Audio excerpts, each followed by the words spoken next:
अब सचिन पायलट छोड़ेंगे कांग्रेस का साथ। अशोक गहलोत ने पायलट के लिए बना डाला मास्टर प्लान। गहलोत के चक्रव्यूह में बुरी तरह फंसे सचिन पायलट। पार्टी अध्यक्ष और सीएम दोनों पदों के लिए गहलोत को मिला आशीर्वाद। बुरी कश्मकश में फंसे विधायकों के चहेते सचिन पायलट। कहने को तो कांग्रेस में राष्ट्रीय अध्यक्ष पद के लिए चुनाव हो रहे हैं, लेकिन इन चुनावों का सबसे बड़ा असर राजस्थान में देखने को मिल रहा है और अशोक गहलोत के लिए तो ये चुनाव वरदान साबित हो रहे हैं। उनके लिए तो सालों की महत्वाकांक्षा और मन की इच्छा को एक साथ पूरा करने का समय आ चुका है। इन चुनावों के बहाने वो कांग्रेस के सर्वोच्च पद यानी राष्ट्रीय अध्यक्ष भी बन जाएंगे और साथ ही साथ मुख्यमंत्री भी बने रहेंगे, जिससे कि अपने राजनीतिक दुश्मन सचिन पायलट को राजस्थान में मजबूत नहीं होने देंगे।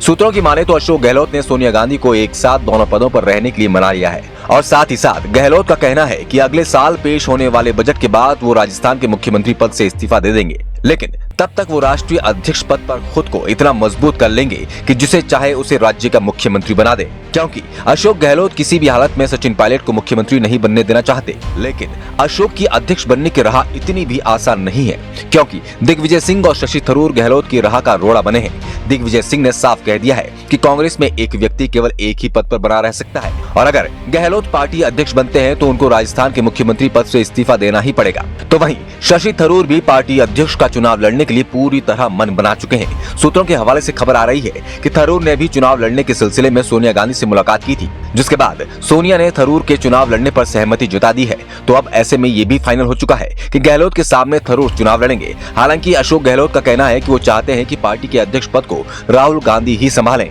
जिसके लिए अशोक गहलोत राहुल गांधी को मनाने के लिए आखिरी बार भारत जोड़ो यात्रा में भी जाने वाले हैं। हालांकि राहुल से जब भी अध्यक्ष पद संभालने के लिए कहा गया तो वो हमेशा ही मुस्कुराकर इस सवाल को टालते हुए नजर आते हैं। तो वहीं कांग्रेस के अन्य नेता भी यही चाहते हैं कि राहुल गांधी ही एक बार फिर से पार्टी की कमान संभाले, लेकिन अगर वो जिम्मेदारी नहीं संभालते हैं तो फिर चुनाव होना लगभग फाइनल माना जाएगा। जिसके बाद अशोक गहलोत अपने 40 साल के राजनीतिक अनुभव के साथ अध्यक्ष पद की रेस में सबसे आगे नजर आते हैं, क्योंकि गहलोत का साथ अनुभव ही नहीं देगा बल्कि गांधी नेहरू परिवार का वफादार होने का तोहफा भी उन्हें अध्यक्ष पद के रूप में मिल सकता है।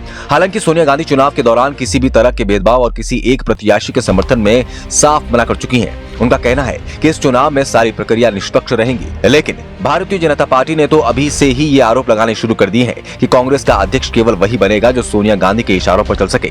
इन संभावनाओं को इस बात से भी बल मिल रहा है कि जिसे भी चुनाव लड़ना है वो सोनिया गांधी से परमिशन मांग रहा है। ऐसे में भारतीय जनता पार्टी सहित कांग्रेस के अन्य विपक्षी दलों का कहना है कि पूरा चुनाव सोनिया गांधी के इशारों पर ही लड़ा जाएगा और अध्यक्ष कोई भी बने, यहाँ चलेगी केवल सोनिया और राहुल की ही। अध्यक्ष तो केवल दिखावे के लिए ही बनाया जाएगा। अब हालांकि सच्चाई जो भी हो, लेकिन एक बात तो तय है कि अगर चुनाव होते हैं तो 24 साल बाद कांग्रेस को गांधी नेहरू परिवार से बाहर का कोई अध्यक्ष मिलेगा।